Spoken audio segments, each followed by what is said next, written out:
Nous accueillons aujourd'hui Maître Stéphane Enfield, avocat en droit de l'immigration et membre du barreau du Québec. Bonjour, Maître Enfield. Bonjour. Maître Enfield, nous vous accueillons aujourd'hui parce que vous venez de publier un livre chez Wilson et Lafleur. Ce livre est intitulé Immigration et criminalité, quand l'expulsion devient inévitable. Oui. Alors, dans ce livre, on comprend bien que les motifs d'expulsion sont divers, mais vous vous êtes intéressé spécifiquement à ceux liés à la grande criminalité, à la criminalité et à la criminalité organisée. Exact. Pouvez-vous nous expliquer succinctement ces trois notions? Oui. En fait, c'est simple.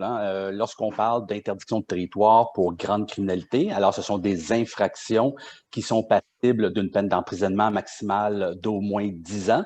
Ça ne signifie pas que l'individu va être condamné pour une peine d'emprisonnement de 10 ans, mais si au code criminel, par exemple, l'infraction est passible d'une peine d'emprisonnement maximale d'au moins 10 ans, on vise la grande criminalité. Si la personne, peu importe la nature de l'infraction, est sentencée à une peine d'emprisonnement de plus de 6 mois, eh bien, ça vise également la grande criminalité.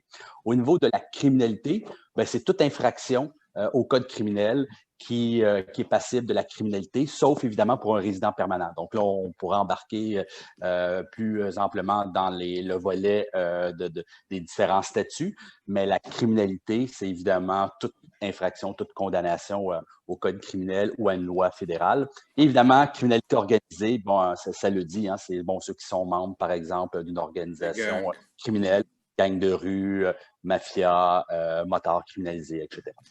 Vous avez bien fait de signaler que ces expulsions concernent les gens qui ne sont pas citoyens canadiens. Ça concerne les résidents permanents et autres statuts. Dites-moi, une personne qui est condamnée puis elle est expulsée, est-ce qu'on n'est pas dans la double peine? C'est que j'ai tenté d'expliquer un peu par la rédaction, la publication de ce volume. C'est qu'effectivement, dans certains cas, on constate que, il peut y avoir certaines lacunes au niveau du droit criminel. Et donc, on semble utiliser dans certains cas le volet immigration, donc le volet du droit de l'immigration, pour pallier à ces lacunes du droit criminel. Alors, évidemment, moi, je suis d'opinion que si une personne, peu importe son statut au Canada, si elle commet une infraction criminelle, on doit l'arrêter, l'accuser, la juger et la condamner, le cas échéant. Par la suite, bien évidemment, selon les cas, le volet immigration pourrait intervenir, mais je trouve que trop souvent, il intervient pour poser ce qu'on appelle évidemment une double peine. Vous savez, en droit criminel, c'est illégal. La Constitution canadienne, la Charte canadienne des droits et libertés interdit l'imposition de double peine. Malheureusement, en droit de l'immigration, ça ne semble pas être le cas. Si je comprends bien, l'expulsion relève du droit de la loi sur l'immigration et sur la protection des réfugiés et ne relève pas du droit criminel, du code criminel, pardon. Pas du tout. Alors, d'ailleurs, c'est l'Agence des services frontaliers du Canada qui est seule responsable du volet expulsion d'une personne non citoyenne canadienne au Canada. Écoutez, Maître Enfield, nous, quand on entend le mot grande criminalité, et puis on trouve que c'est une personne qui peut être condamnée à 2 mois selon une infraction qui pourrait atteindre les 10 ans. À 2 mois, pour moi, ce n'est pas de la grande criminalité. Pourquoi c'est des grands mots, si on peut dire? C'est des mots qui font peur, qui peuvent, dans certains cas, sembler justement, lorsqu'on parle de grande criminalité, on dit, ça vise des grands criminels, des meurtriers, des grands trafiquants de cocaïne, d'héroïne, etc. Mais pas du tout. On le voit, une personne qui, malheureusement, commet une erreur, la période des fêtes est à nos portes, prend un verre de trop, ça peut arriver, ce n'est pas souhaitable, ça peut arriver, se fait arrêter dans un barrage routier, passe l'ivresse-au-mètre, et il est accusé de conduite avec les facultés affaiblies. Au code criminel, cette infraction est passible d'une peine d'emprisonnement maximale d'au moins 10 ans. L'individu, pour une première sentence, aura possiblement la peine minimale, qui est une amende de 1 000 $ avec des conditions à respecter. Cependant, il sera, s'il n'est pas citoyen canadien, sera visé par une interdiction de territoire pour grande criminalité au Canada, ce qui signifie perdre la résidence permanente, mesure d'expulsion. Évidemment, puisqu'il n'aura pas reçu une sentence d'emprisonnement de plus de 6 mois, conservera un droit d'appel devant la section d'appel de l'immigration où il pourra invoquer, entre autres, les motifs d'ordre humanitaire. Donc, ça fait 20, 30, 40 ans qu'il est au Canada, seule condamnation. Mais quand même, une conduite avec faculté affaiblie, ne peut serait-ce qu'une conduire. amende de 1 000 $, est considérée pour de la grande criminalité aux yeux de l'immigration. Donc, on est rassuré. Vous n'êtes pas l'avocat du diable. Donc, vous êtes l'avocat de gens qui ont des droits. Absolument. Ben, j'espère. Alors, Maître Enfield, dans votre livre, vous avez compilé quelques chiffres. Alors, vous dites qu'en 2018, 6 083 personnes ont été expulsées du Canada, tout motif confondu. Et le gouvernement voudrait même avait une cible de 10 000 personnes. Exact. Et comme vous l'avez bien mentionné, ces mesures sont exécutées par l'Agence des services frontaliers. Mais en même temps, on a des chiffres qui disent que 48 000 personnes sont recherchées par les services frontaliers. On a l'impression que le processus peut s'étirer et que les avocats peuvent aussi l'étirer et qu'à la fin, il y a des gens qui restent, qui ne sont pas expulsés. Il faut savoir que dans ce statistique d'individus qui sont recherchés par les services frontaliers pour expulsion, ça inclut évidemment toute catégorie confondue. Pas seulement que les gens qui sont criminalisés, mais par exemple un demandeur d'asile dont la demande aurait été refusée, qui ne se présente pas pour renvoi, fait partie de ces statistiques. Ce qui est important aussi à noter, une personne qui aurait quitté le Canada volontairement, mais qui n'aurait pas confirmé son départ auprès d'un agent des services frontaliers à l'aéroport, sera considérée comme étant une personne recherchée par l'Agence des services frontaliers du Canada. Okay. Alors, ça ne signifie pas que la personne est toujours au Canada. Dans certains cas, des individus qui sont décédés, mais qui étaient sous le coup d'un mandat d'arrestation, donc recherchés par l'Agence des services. Ils sont évidemment toujours inclus dans ces statistiques de personnes recherchées pour fin de renvoi du Canada.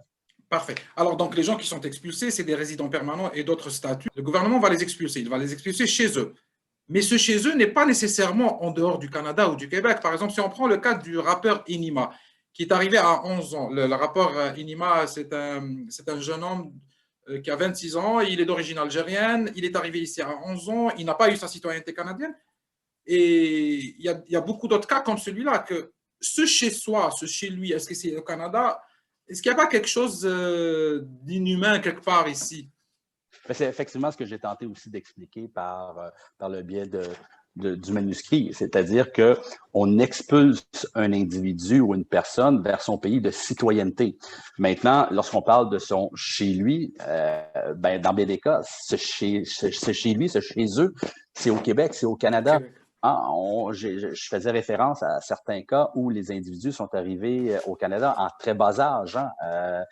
Dans certains cas, 3 ans, 4 ans, 5 ans, 10 ans. Ils sont au Canada depuis 30, 40, 50 ans. Ils n'ont, dans bien des cas, ils ne sont jamais retournés dans leur pays d'origine, dans le pays de citoyenneté. Et malgré tout, on va les expulser vers ce pays parce que c'est le pays de citoyenneté, alors qu'ils ont vécu toute leur vie. Ils ont eu leurs enfants, ils se sont mariés, ils ont leurs petits-enfants, toute leur carrière professionnelle est au Canada. Et parce que, la loi fait en sorte que la personne ayant commis des infractions criminelles au Canada perd sa résidence permanente, mesure d'expulsion. Et dans certains cas, le ministre refuse, de par son pouvoir discrétionnaire, d'intervenir pour des considérations humanitaires, parce que le ministre, on le sait, il a ce droit. Effectivement. Et donc, la personne se retrouve, dans bien des cas, seule dans un pays qu'elle ne connaît plus. Ce n'est pas son pays. C'est son pays de citoyenneté, tout simplement. C'est tout simplement. Merci pour ces précisions, Maître Enfield. Dites-moi, est-ce que l'expulsion est évitable? Oui. Mais comme je le disais, l'exemple que je donnais, c'est un peu le train. Une fois qu'on est embarqué dans le train, dès qu'il quitte la gare, doit se rendre à destination. Alors, si on veut l'arrêter, à part le faire dérailler, c'est très difficile. Donc, si une personne est visée par une procédure d'interdiction de territoire pour grande criminalité, pour criminalité ou pour crime organisé, eh bien, oui, il est possible de pouvoir éviter l'expulsion, mais ça va être difficile. Parfait. Dites-moi, Maître Enfield, vous avez écrit ce livre. Quelle était la chose la plus difficile dans l'écriture de ce livre, sachant que c'est un livre qui peut être lu autant par les spécialistes que par madame et monsieur tout le monde? Moi, pour moi, justement, c'était que le document soit accessible. Et lorsque je dis accessible, évidemment, au niveau du contenu, au niveau du volume, je ne voulais pas écrire une brique de 200-300 pages. Je voulais me limiter à vraiment le sujet concerné, qui est l'immigration et la criminalité, parce que trop souvent, j'ai des discussions avec des confrères, des criminalistes qui me disent qu'est-ce qui arrive s'il y a telle situation, appelés à faire des formations souvent sur le même sujet, ou lors de rencontres familiales où on me dit Stéphane, comment se fait-il que Madame X est expulsée alors que Monsieur Y, lui, ne l'est pas?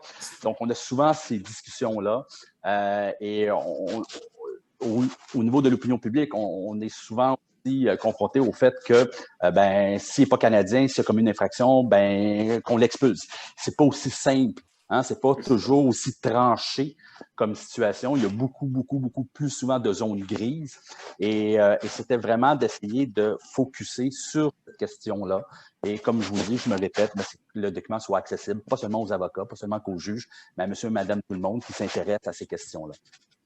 Merci, Maître Stéphane Enfield. Je rappelle que vous êtes avocat en droit de l'immigration et membre du barreau du Québec. Merci d'avoir accepté notre invitation. Ça fait plaisir.